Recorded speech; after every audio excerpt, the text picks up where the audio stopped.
Hello everyone, welcome to my channel Jessica. Hope all of you are doing really well.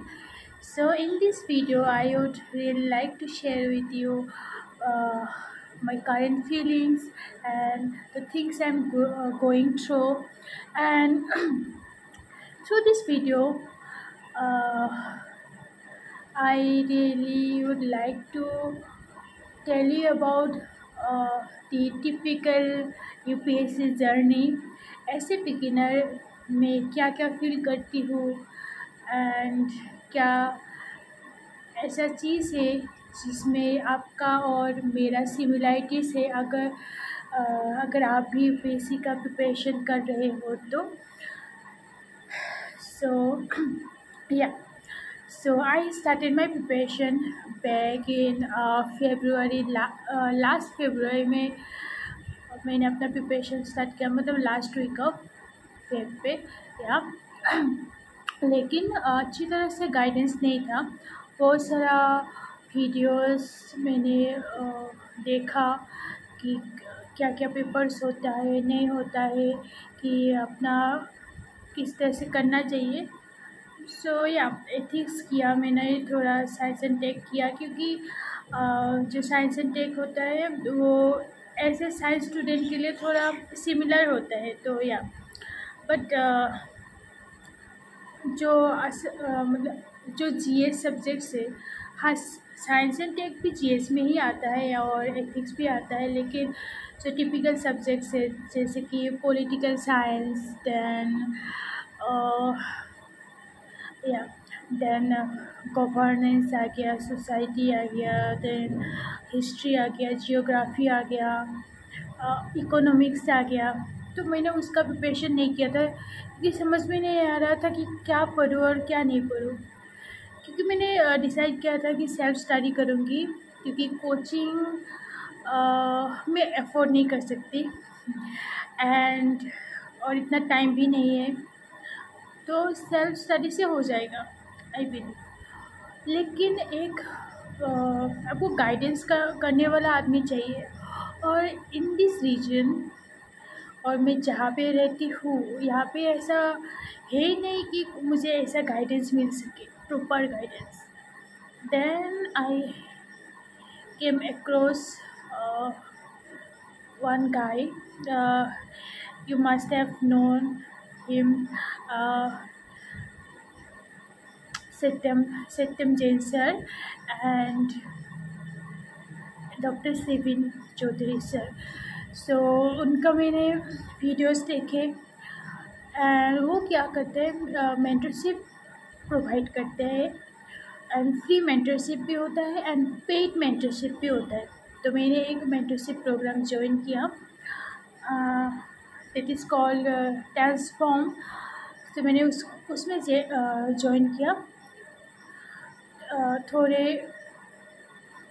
Free initiative नहीं था थोड़ा बहुत पे करना पड़ा मुझे बट इसका ये बेनिफिट हुआ कि मुझे प्रॉपर एक मेंटरशिप एक मेंटर मिल रहा है एक गाइडेंस मिल रहा है कि क्या पढ़ना चाहिए क्या नहीं करना चाहिए। It is not a foundation course obviously self study करना पड़ता है बट हाँ आपको डायरेक्शन दिखा देते हैं कि हाँ ये करना चाहिए और दैट काइंड ऑफ थिंग। तो that was really required in my life तो मैंने ज्वाइन किया।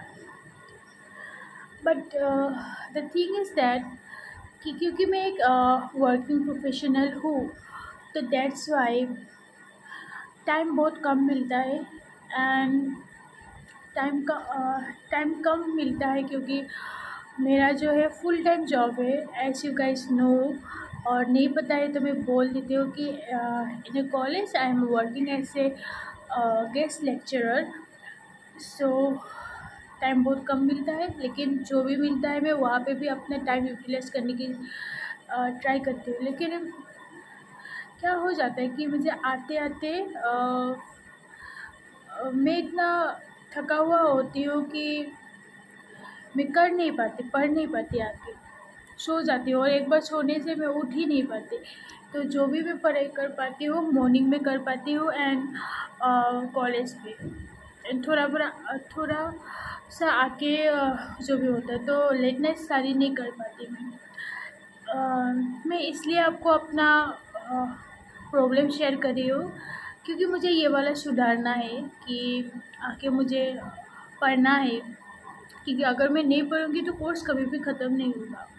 सो एज़ यू गाइस नो, जो भी प्रिपेयर कर रहे हैं, कि यूपीएससी में आपका 3 स्टेजेस होता है, प्रीलिम्स, मेंस एंड आपका इंटरव्यू।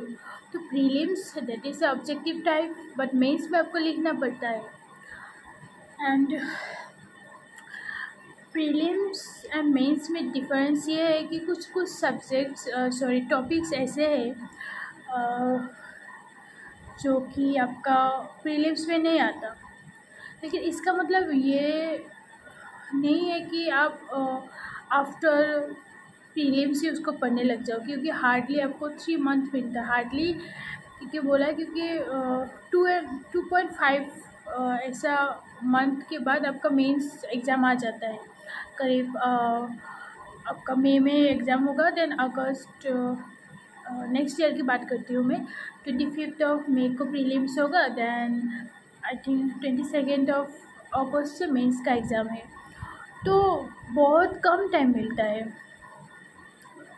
एंड उसी टाइम में कुछ अगर अपने सब्जेक्ट को टॉपिक्स को नहीं पढ़ा, उसको कवर करना इट्स रियली डिफ़िकल्ट।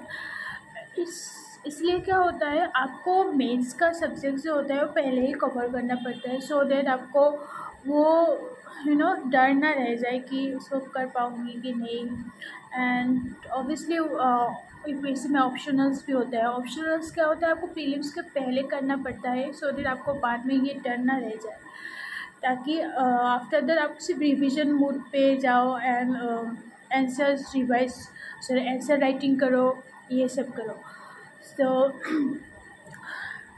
अभी तक मैंने ऐसे नो कि मैंने अपना प्रिपरेशन फेब लास्ट में स्टार्ट किया था, लेकिन उतना गाइडेंस नहीं था। फिर जून में मेरा प्रॉपर स्टडी स्टार्ट हुआ। मैंने पॉलिटी लक्ष्मीकांत की एंड एनसीईआरटी किया उसका। एक बार ही पढ़ा मैंने उसका, ठीक है, क्योंकि एक बार पढ़ने से अभी मुझे ऐसा लग रहा है कि मैं सब कुछ भूल गई हूँ। देन फिर आ गया है, हाँ, आफ्टर दैट मैंने थोड़ा गवर्नेंस किया।